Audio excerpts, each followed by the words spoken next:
This is the section on English Gothic architecture. This is a map of England.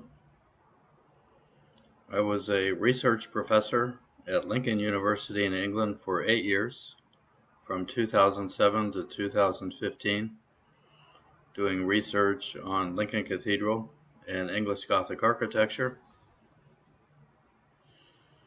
In 2009, I received some money from RISD to take a few weeks over the summer, rent a car in London at Heathrow Airport, and drive around England clockwise, documenting about 40 churches and cathedrals from English Gothic architecture. So I started in London there, went south to Winchester and Salisbury, then down in the southwest to Exeter, then up to Wells, then Bristol, then Gloucester, then Oxford, then Worcester, Hereford, Lichfield, Chester, where my ancestors are from. Then from Chester I went east to York up there, and then north to Dereham.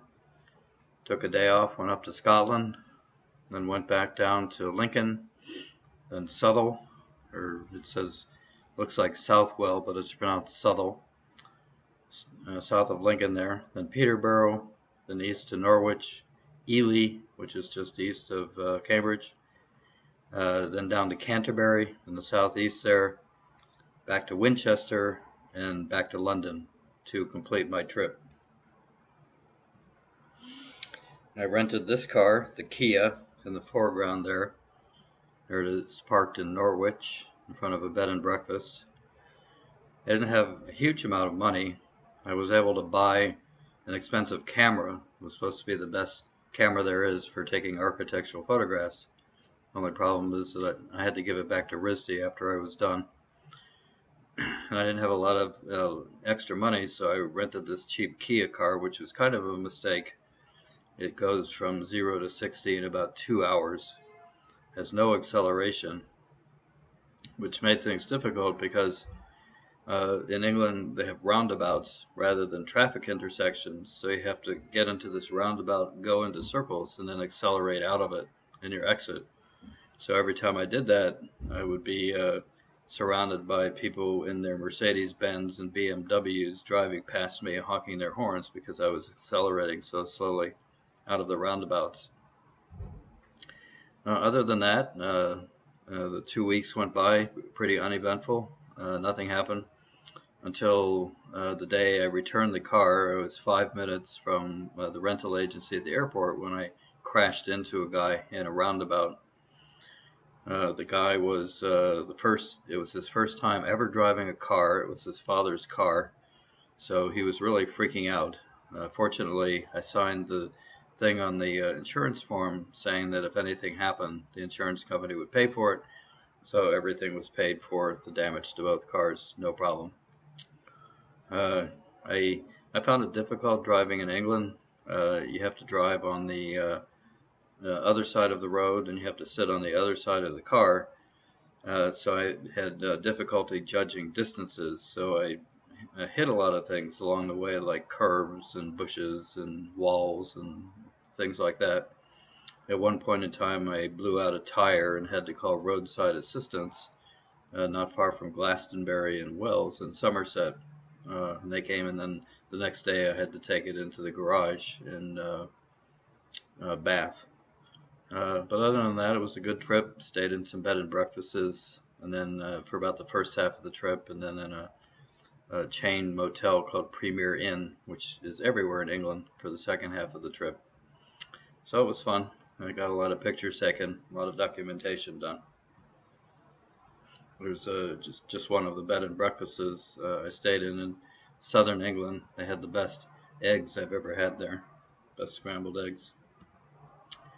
I produced a book of photographs from the trip, The Splendour of English Gothic Architecture. It was supposed to be a coffee table book, but it ended up just being an ebook.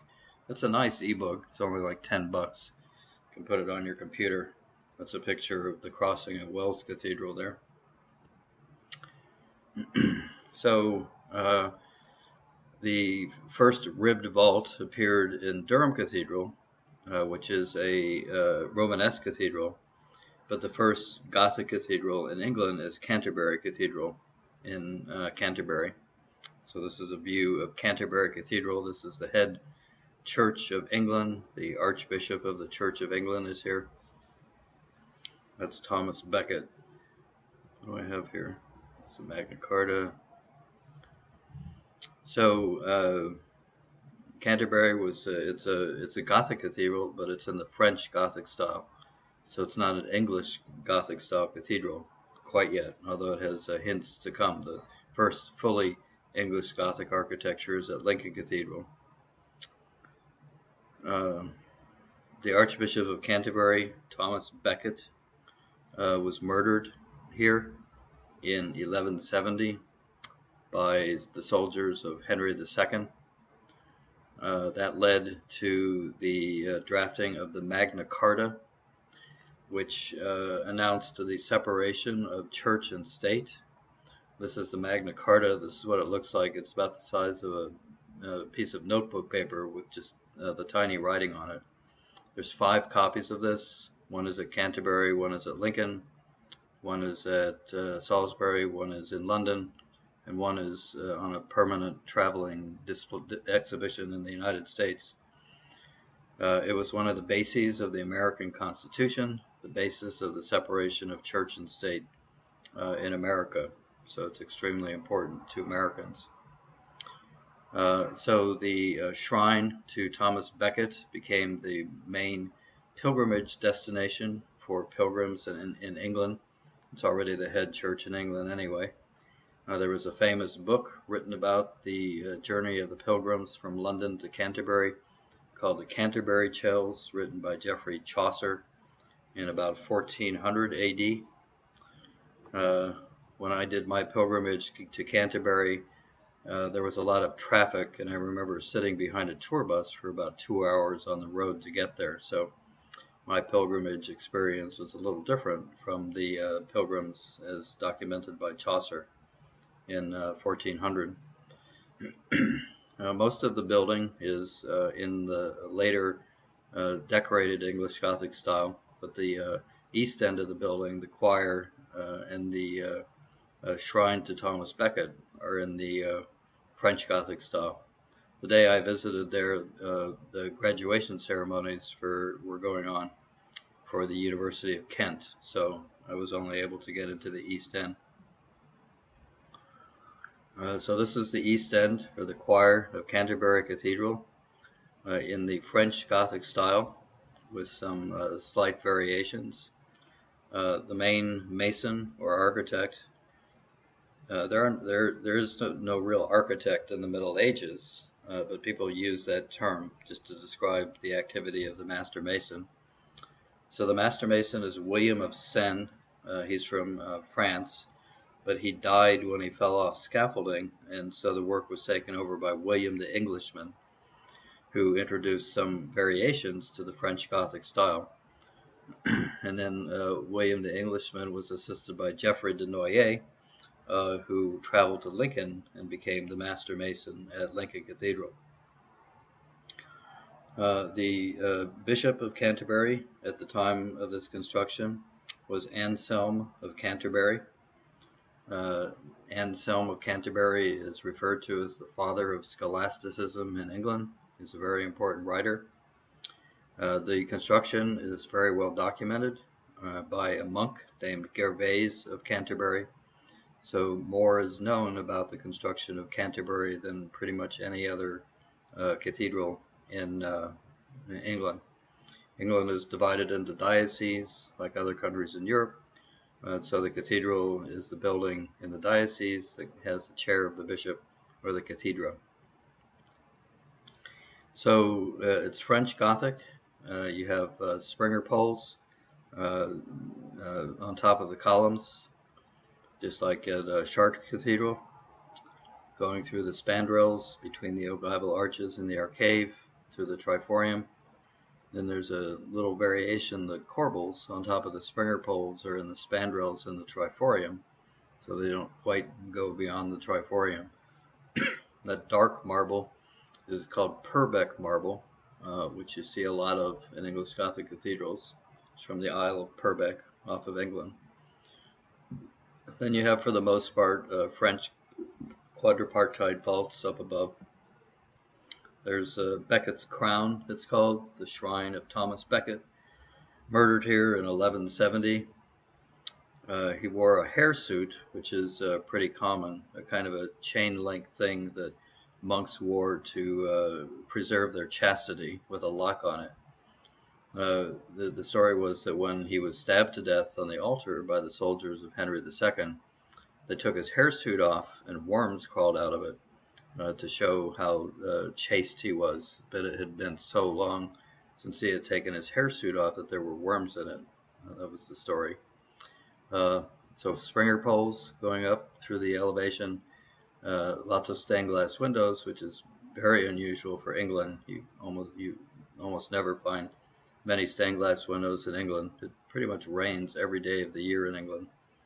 The weather stays the same. It's never gets too cold or too hot. It's always, you can go to England pretty much any day of the year and it'll be 50 degrees and raining, 50 degrees Fahrenheit and raining, but the rain never lasts for more than half an hour. It just comes and goes.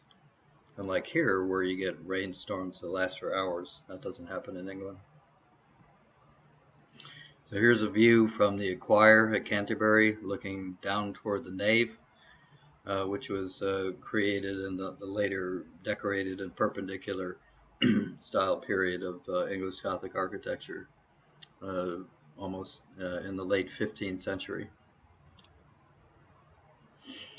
There's some quadripartite vaults in the ambulatory around the choir.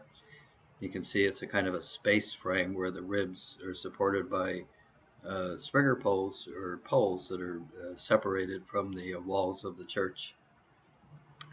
And in the transepts especially, you get some pretty odd details created by William the Englishman. Arches are squished and out of proportion, and springer poles look weird. There's a springer pole that only goes down to the bottom of the triforium and doesn't make it out of the spandrel at the top of the triforium there. So some of these odd variations would be continued by Geoffrey de Noyers at Lincoln. So Lincoln is in northeastern England. It's a little bit isolated. There's no direct train from London to Lincoln. You have to change at Peterborough or someplace like that and get on a one-car train to go to Lincoln. But it has one of the great buildings in the history of architecture, Lincoln Cathedral. The word Lincoln is a Celtic word. Lyn means pool and dun means hill. So there's a pool and a hill, or a lyn and a dun, or Lincoln. The university is right on the pool, and then in the modern part of the city, and then you walk up to the top of the hill to visit the cathedral in the medieval part of the city. This is right in front of the architecture building. There's lots of swans around the pool, the cathedral in the background. Swans are property of the Queen of England, so if you do something to a swan, you're committing a crime against the Queen. Swans are beautiful, but you probably wouldn't want to go anywhere near them. They're nasty, they bite. They sit there in their own feces all day. They're kind of disgusting. There's the architecture building at the University of Lincoln. It's kind of a Bauhaus, Le Corbusier style building with ribbon windows. It's kind of ugly looking. There's Steep Hill Road going up into the medieval quarter. It's a very steep hill. I was always out of breath by the time I walk up the hill. I think after 8 years, I just took a cab up. It was too much for me. I was kind of commuting between, I was still teaching here at Roger Williams and RISD, and I was sort of commuting to England maybe once every couple of months for conferences and things like that. I didn't teach any classes, but I was there a lot for research and conferences and things. So that's up Steep Hill Road. The building on the right there in the foreground is believed to be the oldest house in England. Then up on top of Steep Hill Road, there's a Tudor frame building that has a tourist center in the center there. On the left is Brown's Pie Shop. They have really great pies there. My favorite pie is rabbit pie. I find that difficult to find here in the United States, but it's delicious. There's a plaque above the door that says T.E. Lawrence stayed here. This is where T.E. Lawrence lived, Lawrence of Arabia, when he wrote his memoirs. And the cathedral is around the corner there to the right. Around the corner, there's the Magna Carta pub. I spent a lot of time there, sitting at that table there, drinking beer and smoking cigarettes and reading about Lincoln Cathedral and English Gothic architecture. The White Hart Hotel is on the right there. That's where Tom Hanks stayed when they were filming the Da Vinci Code, which is filmed in Lincoln Cathedral. It takes place in Westminster Abbey, but they couldn't get permission to film in Westminster Abbey. The architecture of Lincoln is identical to Westminster Abbey, so they filmed it in Lincoln. In fact, the architecture of Westminster Abbey is a copy of the architecture of Lincoln Cathedral. So the cathedral is off to the left there. There's the Exchequer Gate that you go through to get to the cathedral. Exchequer means taxes. This is where you had to stop to pay your taxes. The cathedral sits on a close or a grassy area surrounded by Georgian townhouses. And there's the cathedral. The three arches in the center are the only thing that's left. Actually, the two arches down below are the only thing that's left from the original Romanesque cathedral built by William the Conqueror when he conquered England in the Norman invasion in 1099. And he had his bishop Remigius build a Romanesque cathedral, but it was destroyed by an earthquake in around 1170 and had to be completely rebuilt from about 1185 to 1260 in the Gothic style, the first English Gothic style cathedral. So it only took about 80 years to build it. It went up very quickly. It's on axis with a castle built by William the Conqueror. Lincoln was William the Conqueror's main headquarters when he conquered England in the Norman invasion. When it was completed, it was the tallest building in the world, taller than Cheops in Egypt, and it remained that way for 300 years with the spires and the towers up there. Behind the cathedral is a statue of Lord Alfred Tennyson, the poet laureate of England during the Victorian period, one of the most famous poets in history. He's after William Shakespeare. He's the most quoted writer in the English language. He's from Lincoln, from Lincolnshire. It's better to have loved and lost than never to have loved at all, he said. Theirs is not to question why, theirs is but to do or die, he said. There's the cathedral lit up at night. It was played a very important role in World War II as a beacon for bomber pilots returning from bombing raids over Germany. They would land in airstrips in northern England. Lincoln also claims to have invented the tank. So the earliest part of the cathedral is the choir. This is St. Hugh's choir. The bishop was Hugh of Avalon. He became a saint, so he's St. Hugh of Avalon. He's the only bishop ever to become a saint. The master mason or architect was Geoffrey de Noyers, who had assisted William the Englishman and William of Sens at Canterbury. So it has the standard elevation, tripartite, with the arcade with the ogival arches, the triforium and the clerestory, Purbeck Springer poles running from corbels and the spandrels in the arcade up to corbels and the spandrels of the triforium. Then you have 3 lancet windows in each bay in the clerestory, and the ribs springing from the springer poles into the vault. The vault is very unusual. It has no precedent in architecture. It has there's Bishop Hugh of Avalon, who became a saint. He's shown with a swan. That was his attribute, the swan.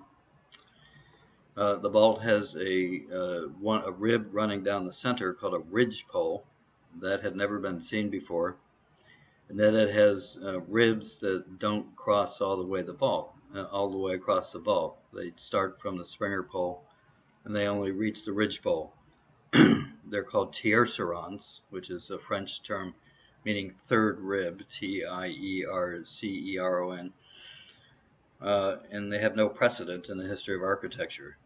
And then the joints along the ridge pole are covered with what are called bosses, which are about 1 foot diameter foliate design things that just cover up the joints because the joinery wasn't very good. The severies would have been brick originally, but they're covered with plaster. And the vault is bizarrely asymmetrical. It's the only asymmetrical vault ever produced in the history of architecture. So it has no precedent, obviously, and it was never copied. It's completely unique, so historians call it the crazy vault. It's also a scissor vault because 3 tiercerons hit the ridge pole at the same place. So they're called triradial ribs. So all this is very bizarre, very unique, very unusual, has no precedent, but it established the basic vocabulary for the entire development of English Gothic architecture. You look at any church or cathedral in England after Lincoln up to the Renaissance, and they will have the same vocabulary, the ridge poles, the tiercerons, a shorter rib called the lierne. So it's a great mystery as to where this all came from. Why is it here? Where did it come from? What's the purpose here? Were they just drunk? Or was there something, were they just trying to create weird decoration, or was there something else going on?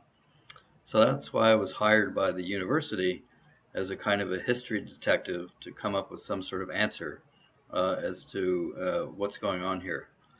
I read a lot of writings by a bishop of Lincoln named Robert Grosseteste, who became bishop in 1235, so about 40, 50 years after this, but was bishop of Lincoln for about 20 years until he died in 1253. During his bishopric, the nave at Lincoln was built, and most of the other parts. So Robert Grosseteste is one of the most important philosophers in history. He was the very first chancellor of the newly founded Oxford University, one of the first universities in the world. He was the very first chancellor. He is called the father of natural philosophy. He was very interested in studying natural phenomena at the very beginnings of the scientific method. He was connected to the Franciscan school of philosophy in England, the order that replaced the Benedictines in the Middle Ages.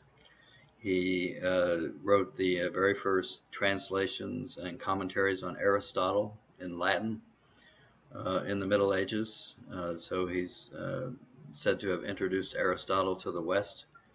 And he wrote the very first cosmology since the Timaeus of Plato was written in about 300 BC. So it's been a while, about 1500 years, but finally Grosseteste wrote a cosmology similar to the Timaeus called De Luce, or On Light, and then he wrote a second cosmology called De Lineis, or On Lines, De Lineis Angulis et Figuras. In these cosmologies, Grosseteste describes the creation of matter from light, just like the Egyptians believed. All matter comes from light, all multiplicity comes from singularity, just like the Egyptians believed. And he described in very precise detail the geometries that carry the light from pure light to matter. And the geometries that he describes correspond exactly to the geometries that appear in the architecture of Lincoln Cathedral. Segments of lines, curved lines, bent lines, straight lines, conical shapes, you name it. If you see it in the cathedral, you'll read about it in Grosseteste's cosmology. So it became clear to me, and this was the sort of widely understood cosmology of the era. It wasn't just Grosseteste. This was the accepted view of how the universe was structured and how matter originated, which would have been shared by the clergy and the masons in the cathedral. So it became clear to me that what we're looking at is a catechism or an edificium of the cosmology of Grosseteste in the Middle Ages that has its roots in the cosmology of Plato and the Timaeus. There's two kinds of light, a spiritual light and a physical light, and you have the three lancet windows in the clerestory corresponding to the Trinity, and then the triradial rib in the meeting at the ridgepole in the center also corresponds to the Trinity in geometrical terms. So it continues the Trinity from the mathematics to the geometry to the physical form of the architecture, and that would explain why the vault is asymmetrical, why it has triradial ribs along the center there.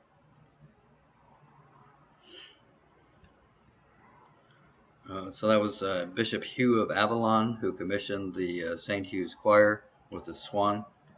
There's Robert Grosseteste, who became Bishop of Lincoln in 1235, remained bishop until 1253, wrote the first cosmology since Plato, was the first, the father of natural philosophy. Some people even like to say that he anticipated the Big Bang Theory. There's a lot of research on Grosseteste's scientific writings going on at Durham University these days. There's so the mason is Geoffrey de Noyers. There's some of his work in the transept. It's very complex. There's a lot of carving. It's very expensive. On average, the English Gothic Cathedral is about twice as expensive as the French Gothic Cathedral because of all the carving in the cathedrals. There's lots of that Purbeck marble, creating a kind of picturesque juxtaposition between the dark Purbeck marble and the limestone. Lots of foliate details. Then there's the nave at Lincoln Cathedral, which was built in about 1240 during the bishopric of Grosseteste. The master mason is named Master Alexander. The asymmetrical choir is off in the distance there on the other side of the crossing. So in the nave, the vault is symmetrical. You have the ridgepole and you have tiercerons. There's 7 per bay coming out of a cone-shaped, coming out of the springer poles. And then there's a shorter rib in between each bay called a lierne, Lierne, which doesn't even cross half of the vault up above. So another addition to this new vocabulary, which would become the basic vocabulary of English Gothic architecture. It's always important to keep in mind when you're in the cathedral that the vault is not the roof of the cathedral. It's a timber frame roof that's on top of the vault. In fact, when you visit the cathedral, you can walk on top of the vault underneath the roof. So the vault is not the roof, and what looks like structure is not structure. The vault is being supported by buttresses that are hidden behind the aisles on either side. So we're looking at a very elaborate structural system with the columns and the springer poles and the ribs of the vault that does nothing structurally. It's all a catechism or an edificium for a cosmological structure, is how I read it. The word nave means ship, so it's natural to think of the ribs of the vault as the hull of a ship. Also the ribs of the body, because you're in the body of Christ when you're in the church. So it's filled with metaphors. Walking into one of these cathedrals it's an amazing experience between the music and the choirs and the smell of it, the stone, and the lights and the incense and all that. It's an incredible sensory experience.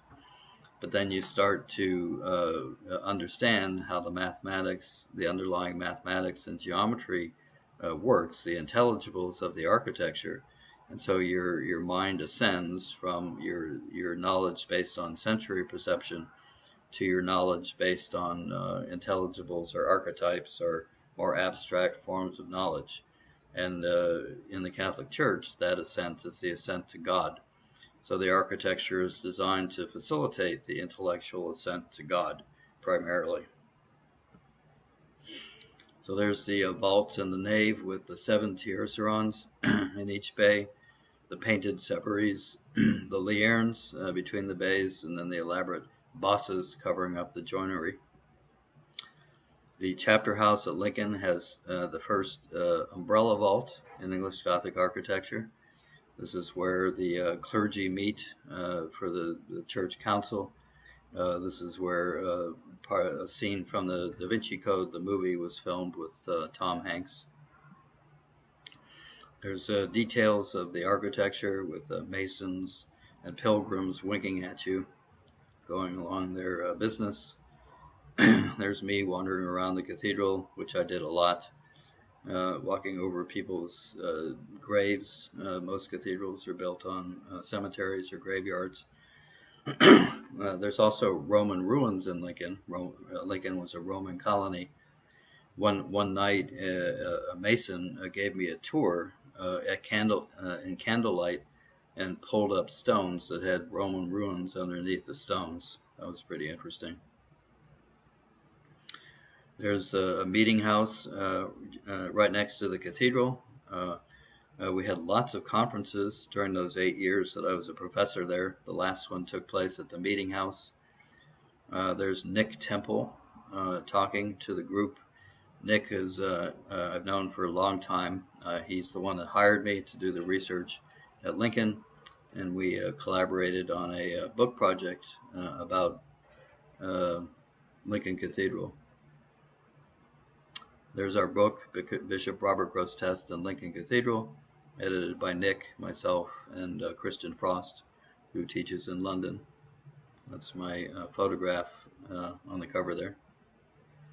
I also produced this book, Architecture as Cosmology, Lincoln Cathedral and English Gothic Architecture, combining my research on Lincoln Cathedral and my documentation of the other cathedrals of English Gothic architecture, emphasizing how I see the architecture as a catechism or an edificium of the cosmology of Robert Grosseteste in the Middle Ages.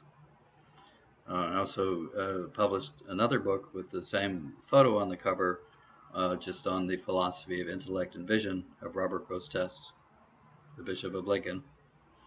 There's a view from Lincoln Cathedral toward the Exchequer Gate, and then the castle of William the Conqueror in the distance there. The castle has law courts in the background there, designed by Sir Robert Smirke, and a prison on the left there from the Middle Ages. The hanging, the gallows method of hanging was supposedly invented at Lincoln. There's a Lincoln Hotel, my favorite place to stay in Lincoln. It's right across from the cathedral. They would turn the lights off at 9 o'clock every night, so I would sit out on the porch there and watch the cathedral disappear into the black night. There's a view from the cathedral down the hill. There's the pond there, the university, the architecture buildings, the white building there. Then in the distance there is Nottingham Forest. The city of Nottingham is about half hour to the west. So Lincoln sits right at the edge of Nottingham Forest. The green dye that Robin Hood wore was called Lincoln green. It was produced in Lincoln. My mother was convinced that she was descended from Robin Hood, so I always got a Robin Hood souvenir for her when I went to Lincoln. Kind of a strange thing to think, since he was a fictional character, but whatever. This is probably the best music festival in the world. Takes place at Glastonbury, which is in Somerset in England. It started in the 70s. It's still going every summer. So here's some scenes from it. It's not far from Wells Cathedral, south of Bristol. Pretty amazing. They have these amazing festivals in England. They have the Isle of Wight Festival, and they have Glastonbury, all these other great music festivals in the summer. Wells Cathedral is not far from Glastonbury. It's in Somerset, south of Bristol, and bath. So I arrived here in the evening. I'd driven up from Exeter. I blew out my tire, so I was delayed. I had to wait for roadside assistance for a couple hours. I didn't get here until after the cathedral closed at about 5 o'clock, but they let me in, and the sun was setting and pouring through the windows, and it was a pretty sublime experience. So Wells Cathedral is about at the same time as Lincoln Cathedral. It was begun in 1176. The master mason was Adam Locke, but it's the opposite of Lincoln Cathedral in a lot of ways. The facade is a screen facade, as is Lincoln, as are most cathedrals in England. The screen facade faces a close. They would have been brightly painted, so they would appear much different, have appeared much different than they do now. So it's filled with sculpted figures representing the kings of England, posing as figures from the Bible, just like in France. All this a giant book or an edificium before the printing press. There's a king's gallery running across the top, and Romanesque pier buttresses down below. The nave of Wells is extremely homogeneous, unlike Lincoln. It's all the same material. It's much simpler. It has a French-style quadripartite vault up above. The decoration there between the ribs was put there by Sir George Gilbert Scott in the 19th century during the Victorian restoration of the cathedral. A lot of the cathedrals in England have been heavily restored with decoration like that added to it. So a lot of them appear much differently than they did in the Middle Ages. So you have the arcade with the ogival arches, the flat triforium, then a tiny springer pole just going up a couple feet, and then the ribs springing from the springer pole and bundles, and then the clerestory windows, and you have a giant cross at the crossing. That's called a saltire cross, an X-shaped cross. Wells Cathedral is dedicated to St. Andrew, who was crucified on an X-shaped cross, or saltire cross. So that symbolizes the patronage of the cathedral, and it's also placed there for structural purposes to shore up the tower by an architect named William Joy, one of the biggest or most well-known names from medieval English architecture. There's a view up into the tower and the crossing, the view that was on the cover of my book, with some fan vaulting in the tower, which is a later development in English Gothic architecture from the vocabulary that appeared at Lincoln without precedent. This is called, it's in the choir. It's designed by William Joy. It's called a net vault. So here you just have a kind of a pattern of tiercerons with no hint of any kind of structural purpose, just decoration developed from the vocabulary at Lincoln. Those pointy things inside the squares are called cusping to give it a kind of organic look, and then it has elaborate bosses over the joints that also makes it look more organic. So in a very unusual kind of development in the later English Gothic period from the vocabulary introduced at Lincoln in what's called the early geometrical style. Then the retro choir and the choir in back of the crossing, they look like Lincoln, very Lincoln-esque with the umbrella column, the liernes and the tiercerons.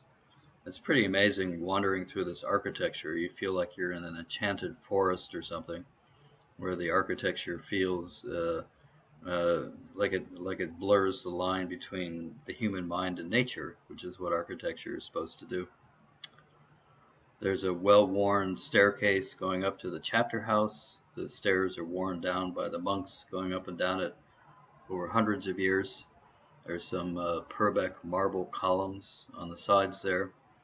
Then the chapter house features an umbrella vault based on the umbrella vault at Lincoln in the center, with all of the tiercerons coming up from the Springer poles to meet the ribs of the vault in the center, and then some later perpendicular style, actually French style stained glass windows in the chapter house at Wells. This is Salisbury Cathedral. It's south of London in Wiltshire, not far from Winchester. Salisbury means Caesar's burg, so this was a Roman colony. It sits on a close or a grassy field. It's actually the only Gothic cathedral in England that was built from scratch. It didn't have any Romanesque ruins like Lincoln or Wells, for example. It's built out of cane stone, cane marble from France, and Purbeck marble from England. The bishop's name was Richard Poor. The master masons are Nicholas of Ely and Elias of Dereham, around 1220. So it has a Latin cross plan with two transepts, a spire in the center, a screen facade, a cloister. Although, of course, the monastery there was destroyed by Henry VIII in the Renaissance, so the cloister is no longer useful, and a octagonal chapter house behind the cloister there. This is actually not far from Stonehenge. In fact, if you go to Salisbury, you can buy a ticket where you can visit the cathedral and then hop on a bus and go visit Stonehenge. So in plan, you have the double transept Latin cross nave, the octagonal chapter house, and the cloister. There's a screen facade facing the close. It's similar to Wells. It has the king's galleries, the English kings posing as figures from the Bible, elaborate carvings, even more elaborate than France. There's quatrefoils up above there. Then along the side you have Romanesque pier buttresses and also flying buttresses, contributing to holding up the vault in the center. And there's looks like a cinquefoil window down below, another Gothic vocabulary element. Then the chapter house there, which contains one of the copies of the Magna Carta. The nave has a standard French quadripartite vault, just with the X in each bay. It's a cane stone and Purbeck marble. Has a high arcade with ogival arches, a tiny triforium with Purbeck poles, and then the lancet windows in the clerestory. So most of this is in the early English Gothic style, with some later, more elaborate decorated English Gothic in the crossing beyond. And there's a lot more of that Victorian decoration by people like Sir George Gilbert Scott in the restorations of the cathedrals. The cathedrals in England are beautifully restored. They're incredible to visit, and they're expensive to keep up. And as a result, you have to pay pretty much anywhere to go into a cathedral. It's gotten to the point where the restoration and the upkeep is so expensive that even people that go to church at the cathedrals have to pay to go to church, which people in England are extremely unhappy about. There's the altar and the ambulatory at Salisbury. The umbrella vault in the chapter house, up above the copy of the Magna Carta, also a copy of the umbrella vault at Lincoln. There's the cloister at Salisbury with the kids from the cathedral school, pretty common sight in England. There's a famous book written by a teacher at the cathedral school. The book was called The Lord of the Flies. The guy's name is William Golding. It's a book you may have read in high school. It's about kids stranded on an island who start to eat each other. So it's not exactly the kind of book that you would associate with the cloister at Salisbury Cathedral, but unfortunately that's what I think of when I go there. So one more example of English Gothic architecture is Exeter Cathedral, way down in southwestern England. The architect is William Joy, the same architect that was at Wells, it's about 1270. The bishop at Exeter was a good friend of Robert Grosseteste, so there are a lot of similarities in the architecture. It's a screen facade. It faces a close. It's a great place to have lunch or a picnic and listen to the choir music or the organ sort of wafting out of the screen facade there. The screen facade is filled with sculpted figures of Old and New Testament figures, English kings, another edificium or catechism to provide people with an education. And buttressing on the side, the facade at Exeter looks like a triangle. There's the town of Exeter surrounding it, very nice town way down in southwestern England. Then the interior of Exeter Cathedral by William Joy features very elaborate carvings in the elevation, an elaborately carved triforium above the arcade, and the perpendicular style clerestory windows up above. Springer poles with gilded corbels at the bottom, at the top, beginning in the spandrel of the arcade. And then an elaborate tierceron vault with a ridgepole running down the center, and 13 tiercerons per bay, so almost twice the number in the Lincoln vault. And then the bays are separated by liernes, and the ridgepole and the liernes are covered with very large 2-foot diameter gilded bosses featuring heraldry, the symbols of families who contributed money to the cathedral. So you can see the original brick severy that between the ribs that hasn't been painted over. So this is obviously a development from the style of architecture that was introduced at Lincoln, and it comes the closest to the sort of metaphorical role that the architecture plays, both as the ribs of a body, representing the fact that you're in the body of Christ when you're in the church, and also the ribs of the hull of the ship, representing the fact that you're in the nave of the church, which means ship, as if in Noah's Ark. So you've come to the church for the salvation that Christ and Christianity offers you from the sins and the suffering of mankind. And you're also in the church to have your intellectual ascension facilitated by the architecture, ascending from knowledge based on sense perception to knowledge based on abstract concepts, intelligibles, and archetypes that bring you closer to God through the mathematical proportions of the architecture. There's a view of the 13 tiercerons per bay in the vault at Exeter. Another view of the carvings at Exeter. There's a lot more of English Gothic architecture, if you're interested in, that I compiled in my books. It can be found in lots of other books. They're amazing buildings. I hope at some point in time you get a chance to go to England, visit some of these buildings. It's an incredible experience, unlike anything that you'll find with modern architecture, especially here in the United States. So that concludes the section on English Gothic architecture, and now on to the last section on Italian Gothic architecture.